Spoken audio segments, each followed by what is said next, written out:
May mga tren na ginawa para sa bilis. May mga tren na ginawa para sa malalayong biyahe. Pero meron ding mga tren na ginawa para lang sa laki at bigat. Mula sa malalapad na lumang tren hanggang sa mga higanting tren na sobrang bigat. Ito ang 15 pinakamalalaking tren na ginawa sa kasaysayan. Pero bago natin ipagpatuloy, ipalike naman ng video na ito. Malaking bagay na ito sa aming mga content creators. Maraming salamat po. Number 15, Union Pacific Big Boy. Kapag iniisip natin ng malalaking tren, madalas haba ang naiisip natin. Pero pagdating sa kapal, lapad at kabuuang bigat, iisa ang nangingibabaw. Ang Big Boy ay ginawa noong 1941 hanggang 1944 ng American Locomotive Company para sa Union Pacific Railroad. Layunin nito na maghatak ng mabibigat na kargamento sa bundok ng Utah at Wyoming. Ang haba nito ay mga 40.5 meters at ang bigat ay humigit kumulang 1.2 million pounds o nasa 544 tons. Ang pinakakakaiba dito ay ang laki ng katawan nito. Malaki ang boiler, ito ang parte kung saan ginagawa ang steam. Umaabot ito sa 300 PSI na pressure kaya kailangan talagang malapad at makapal ang katawan. Hindi ito ginawa para sa bilis, ginawa ito para sa lakas. Kaya nitong humatak ng tren na higit sa 3,600 tons kahit paakyat ng bundok, kahit walang tulong na ibang tren. Noong 1962, tinanggal na ito sa serbisyo dahil napalitan ng mas modernong diesel trains. Pero isang unit, ang 4014, ang nirestore noong 2019 at hanggang ngayon tumatakbo pa rin. Ito ngayon ang kinikilalang pinakamalaking tren na gumagamit ng steam na gumagana pa sa mundo. Ang Big Boy ay hindi ginawa para maging maganda. Hindi ginawa para maging mabilis. Ginawa ito para sa isang bagay lang. Humatak ng kahit anong ibigay sa kanya. Number 14, TGV Duplex. Ang isang duplex train set ay may 2 engine at 8 magkakabit na coach. Sa loob ng double-decker na sakayan, kayang magsakay ng mahigit 500 na tao ang isang set. Depende sa ayos ng upuan. Ang unahan ng tren ay bilugan para mas maayos ang takbo sa hangin. Pero sa likod, mapapansin na mas mataas at mas makapal ang katawan nito. Dito nanggagaling ang lapad ng duplex. Sinulit ang espasyo sa loob kahit may limitasyon sa laki ng tren. Kailangan pag-isipan ng engineers ang bawat detalye, upuan, hagdan at suporta ng second floor habang sinisigurong stable pa rin ito kahit umaabot sa higit 300 kilometers per hour ang bilis. Noong 2007, isang binagong TGV duplex ang nagtala ng world record, 574 kilometers per hour sa test run. Kahit hindi iyon pang araw-araw na gamit, ipinapakita nito kung gaano kalakas ang pagkakagawa ng tren na ito. Kahit mas mataas at mas malaki sa loob, nananatili itong stable sa mataas na bilis. Dahil sa design nito, mababa ang bigat sa gitna kaya hindi basta natitinag. Hindi ito ang pinakamalapad na tren sa mundo dahil may limitasyon ang riles sa Europe. Pero isa ito sa pinakamahusay sa paggamit ng espasyo. Sa parehong haba ng tren, mas marami itong pasahero kumpara sa lumang single level na TGV. Number 13, GEAC 6000 CW. Noong late 1990s, gumawa ang GE Transportation ng isa sa pinakamalalakas na diesel na tren para sa kargamento. Ito ang AC6000 CW. Ginawa ito mula 1995 hanggang 2001 at dinisenyo para makipagsabayan sa pinakamalalakas na tren sa North America. May lakas itong 6,000 horsepower, isa sa pinakamataas noong panahon nito. Ang bigat nito ay nasa 432,000 pounds o humigit kumulang 196 tons. Ang bigat na ito ay nakadistribute sa 6 na gulong na may sariling power. Sa North America, may limit kung gaano kabigat ang isang tren base sa bawat gulong. Kaya halos ito na ang pinakalimit ng laki para sa isang tren. Pagdating sa lapad, isa ito sa pinakamakakapal ang katawan. Mas maluwag ang standard sa North America. Kaya mas malapad ang design kumpara sa Europe o Asia. Sa loob ng mahabang hood nito, makikita ang napakalaking diesel engine, kasama ang cooling systems, radiators, at iba pang electrical components. Malaki ang espasyo na kailangan para sa mga ito, kaya lalong lumapad ang katawan ng tren. Ang harap ng tren ay mas malapad at mas ligtas para sa driver. Ang tren na ito ay hindi ginawa para sa bilis. Ginawa ito para sa lakas, tibay at kakayahang maghatak ng mabibigat na kargamento sa mahabang distansya. Ang design na ito ay nagpapalapad sa harap ng tren at nagbibigay ng mas mataas na proteksyon sa crew kumpara sa mas makitid na lumang tren. Ginamit ito ng malalaking kumpanya tulad ng CSX Transportation at Union Pacific Railroad, lalo na sa paghatak ng mabibigat na kargamento gaya ng coal. Kahit may rating itong 6,000 horsepower, nagkaroon ng problema ang ilang unang units dahil sa sobrang lakas ng makina. Kaya kalaunan bahagyang binawasan ng horsepower para mas tumagal at mas maging reliable. Pero kahit ganoon, nananatili itong isa sa pinakamalaki at pinakamabigat na tren na gumagamit ng diesel. Iba ito sa lumang steam na tren. Dito, buong bigat nasa iisang katawan. At mahalagang tandaan, may ibang tren sa ibang bansa na mas mabigat kung pinagsama-sama. Pero pagdating sa iisang tren na ginagamit sa regular na rail network, isa ito sa pinakamalaki at pinakamalapad. Number 12, ang mga tren ng Rio Tinto. Sa rehiyon ng Pilbara sa Australia, may mga tren na kabilang sa pinakamahaba at pinakamabigat na ginagamit sa mundo. Ang trabaho nila ay magdala ng iron ore mula sa mga minahan papunta sa mga pantalan. Ang haba ng isang tren ay pwedeng lumagpas sa 1.5 miles o higit sa 2.5 kilometers.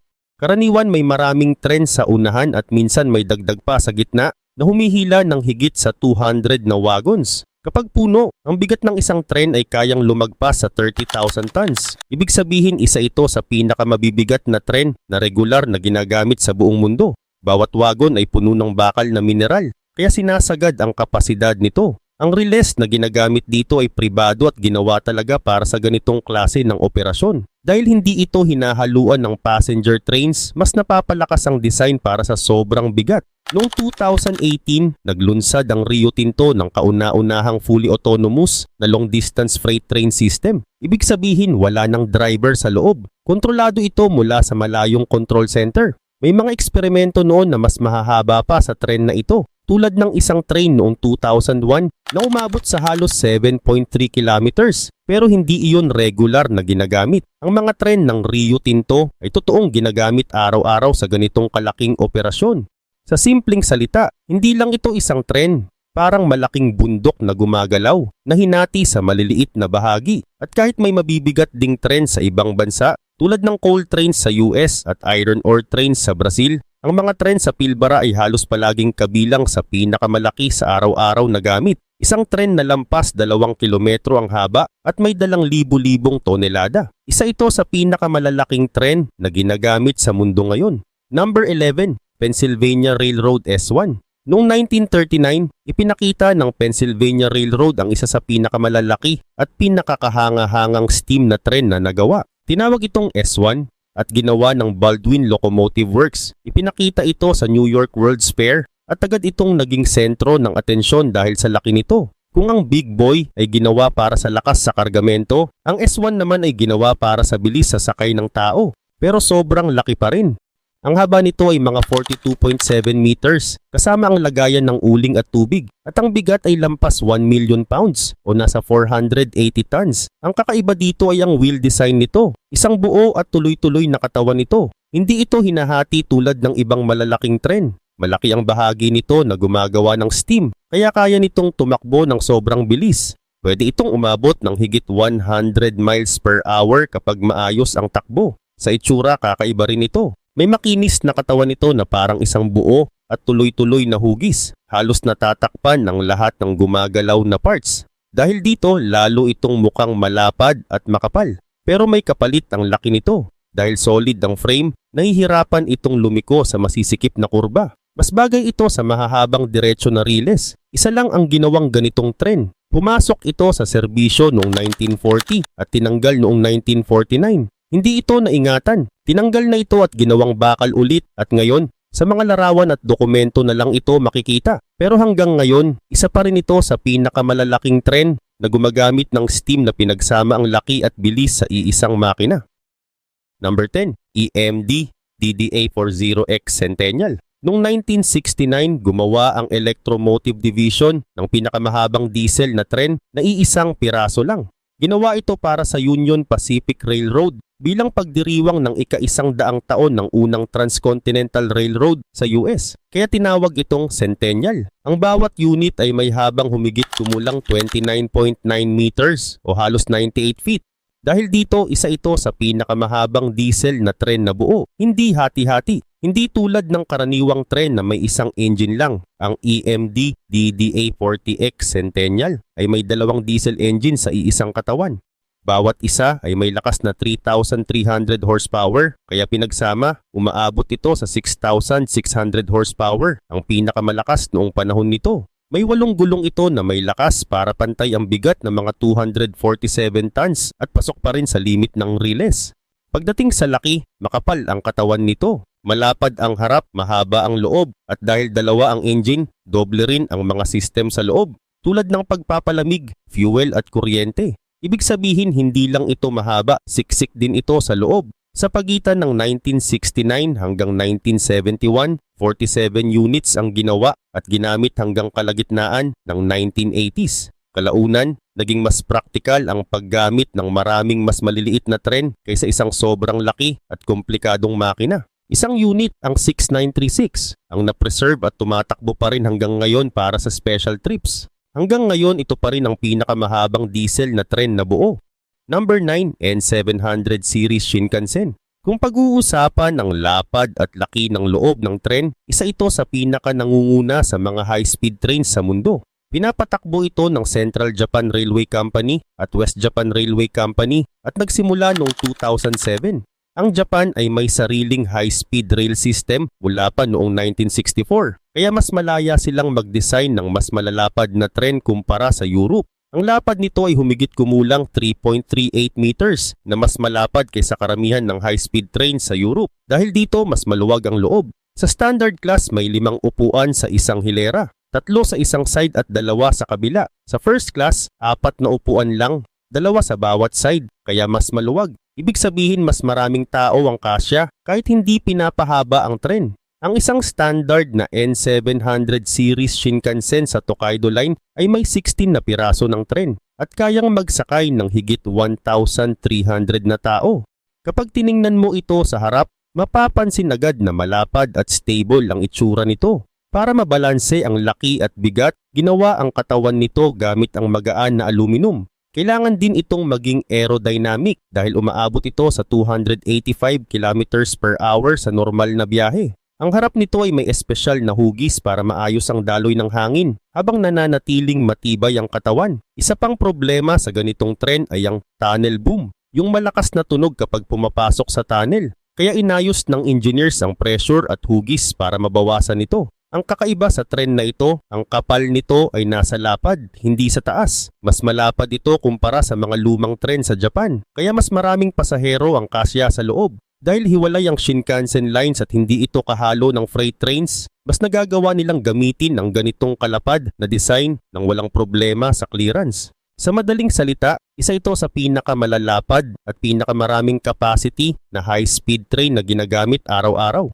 Number 8 ang record train ng BHP. Noong June 2001, nagsagawa sila ng isang test sa Pilbara, Australia at nakagawa sila ng isang tren na kinikilalang pinakamahaba at pinakamabigat na tren na gumalaw sa sarili nitong lakas. Binubuo ito ng 8 tren na humihila ng 682 na wagons. Ang haba nito ay umabot sa 7.3 kilometers at ang kabuuang bigat ay lumagpas sa 99,000 tons. Hindi ito normal na ginagamit araw-araw. Isa itong espesyal na test, pero tunay itong gumalaw sa aktwal na riles. Bawat wagon ay puno ng iron ore, isa sa pinakamabibigat na kargamento sa tren. Kung pag-uusapan ng fatness, hindi ito tungkol sa lapad, kundi sa kabuuang bigat. Isipin mo, daang-daang wagons na pinagsama-sama, bumubuo ng isang napakalaking gumagalaw na masa ng bakal at mineral. Ang tren na ito ay bumiyahe ng humigit kumulang 275 kilometers mula Minahan hanggang Pantalan. Hanggang ngayon kahit may malalaking tren pa rin sa Australia, ang record na ito ay hindi pa rin nalalagpasan. Halos walang tren sa mundo na umaabot sa ganitong bigat maliban sa mga tren sa Minahan. Sa halos 100,000 tons, ito na ang pinakamabigat na tren na gumalaw gamit ang sariling lakas. Number 7, ang China Railways QJ. Isa ito sa mga huling malalaking steam na tren na ginawa para sa mabibigat na kargamento. Ginawa ito sa China Railways mula 1958 hanggang 1988. Mahigit 4,700 units ang nagawa. Isa ito sa may pinakamaraming nagawa sa ganitong klase ng malalaking steam na tren. Ang QJ ay ginawa para humatak ng mabibigat na tren, lalo na coal. May bigat itong halos 137 tons, walang tender, at umaabot sa 219 tons kapag kasama ang lalagyan ng uling at tubig. Mayroon itong 10 driving wheels, kaya kailangan nitong maging malaki at matibay para kayanin ang bigat at lakas na kailangan.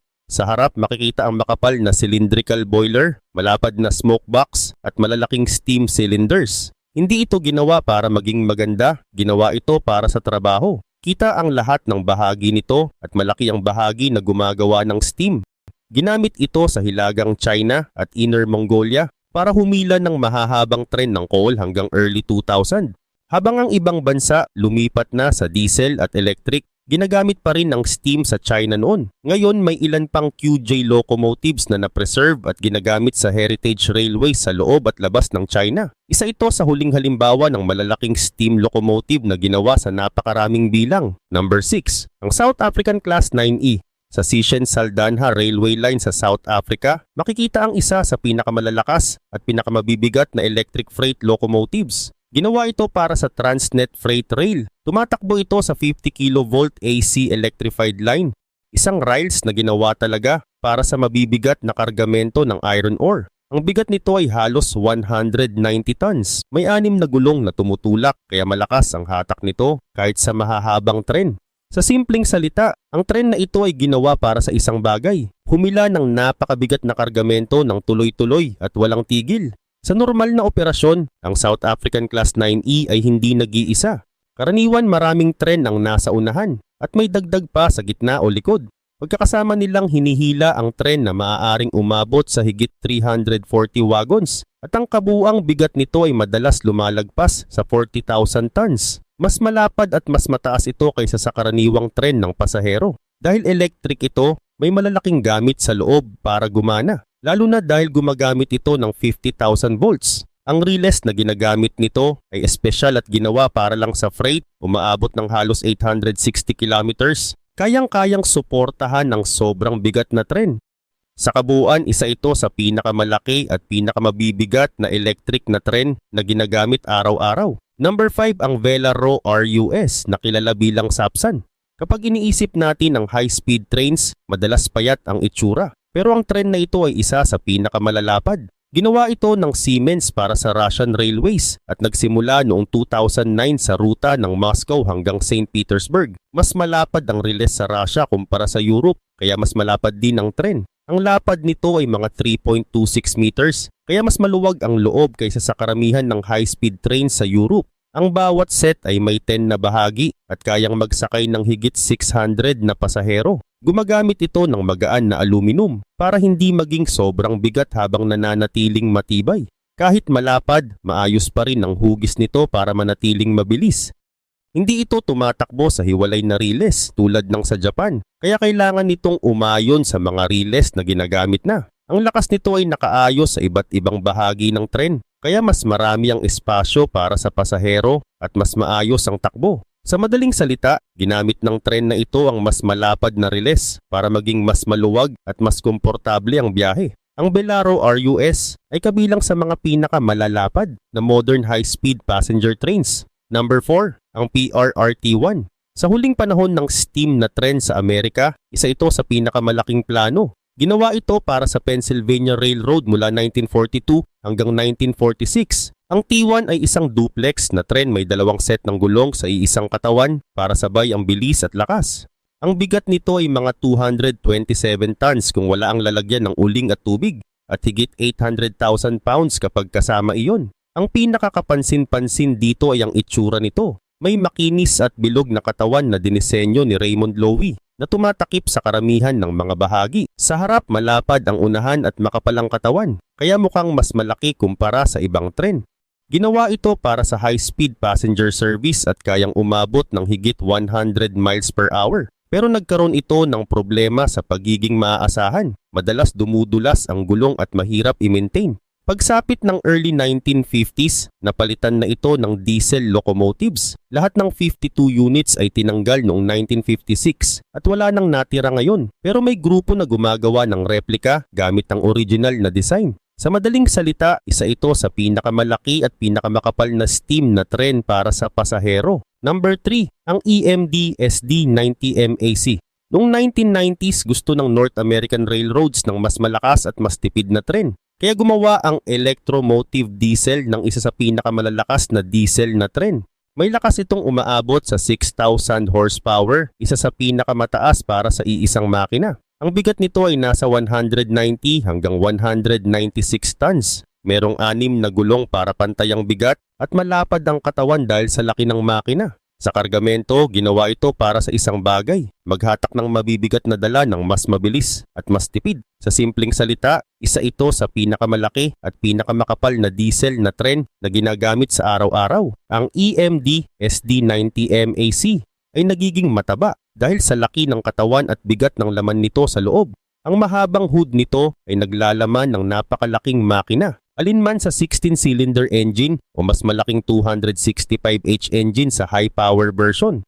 Dahil dito, kailangan nito ng mas malaking espasyo sa loob, kaya mas lumalaki ang buong katawan ng locomotive. Kung ikukumpara sa mga tren sa Europe na mas makitid dahil sa limitasyon ng riles, mas malapad at mas mabigat ang itsura nito.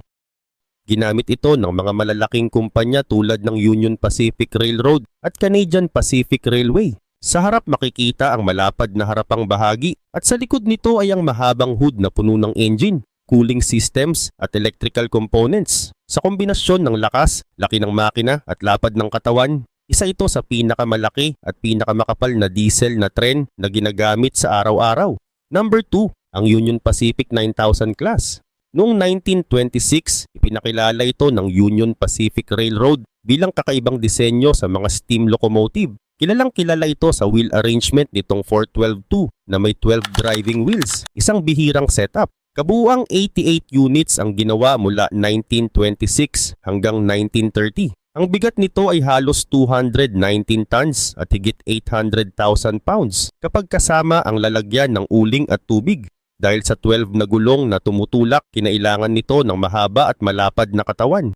Gumamit ito ng 3-cylinder design para maipamahagi ang lakas sa lahat ng gulong. Dahil dito mas malaki rin ang bahagi na gumagawa ng steam para sapat ang lakas nito. Sa itsura pa lang mapapansin mo agad, mahaba, malapad at napakalaki ng itsura nito sa riles. Hindi ito hati-hati kaya iisang buo lang ang katawan. Na dahilan kung bakit mahirap ito sa mga kurbada pero mahusay sa mahahabang tuwid na riles. Ginamit ito hanggang late 1950s at may isa pang unit na nakadisplay hanggang ngayon. Sa simpleng salita, isa ito sa pinakamalaki at bulky na steam na tren, hindi hati-hati. Number 1, ang BHP Mount Newman Iron Ore Train. Kung pag-uusapan ng pinakamatabang tren base sa kabuuang bigat, ito na ang malinaw na number 1. Noong June 2001, nagsagawa ng test ang BHP sa Mount Newman Railway sa Australia. Ang pinakamahaba at pinakamabigat na tren na gumalaw sa sarili nitong lakas. Binubuo ito ng 8 locomotives at 682 wagons.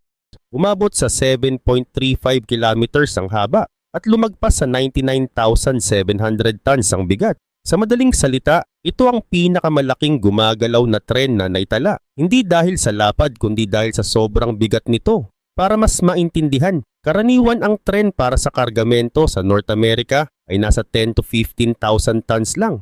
Ang mga modern mining trains naman sa Australia ay umaabot ng higit 30,000 tons. Pero ang BHP Mount Newman Iron Ore Train ay halos 3 beses na mas mabigat kaysa doon. Bawat tren dito ay may lakas na 6,000 horsepower. At hindi lang sila nasa unahan, nakalagay din sa iba't ibang bahagi ng tren. Ginawa ito para mas kontrolado ang hatak ng tren. Dahil kung lahat ng lakas ay nasa unahan lang, pwedeng maputol ang koneksyon ng mga bagon dahil sa sobrang bigat sa haba na 7.3 kilometers. Ang tren ay bumiyahe mula Minahan papuntang Daungan sa layong humigit kumulang 275 kilometers. At mahalaga, hindi ito simpleng pagpapakita lang. Isa itong totoong test kung hanggang saan ang kaya ng railway system ng BHP. Ang mga riles na ginamit dito ay hindi ordinaryo. Ito ay pribadong railway na ginawa talaga para sa mabibigat na iron ore transport. Mas matibay ang riles, mas makapal ang ilalim, at mas malalakas ang tulay. Lahat ay dinisenyo para kayanin ng sobrang bigat. Importante rin, ang tren na ito ay isang record test, hindi pang araw-araw na operasyon. Sa kasalukuyan, may mga tren pa rin na umaabot ng 2 to 3 kilometers at higit 30,000 tons. Pero wala pa ring regular na tren na nakakatalo sa halos 100,000 tons na record na ito. At ang dahilan kung bakit ito ang pinakamatabang tren, hindi dahil sa lapad o taas, kundi dahil sa kabuuang bigat. Isipin mo, halos 100,000 tons ng bakal at mineral gumagalaw bilang iisang tren. Sa kasaysayan ng railways, wala pang nakalapit sa ganitong level ng mass.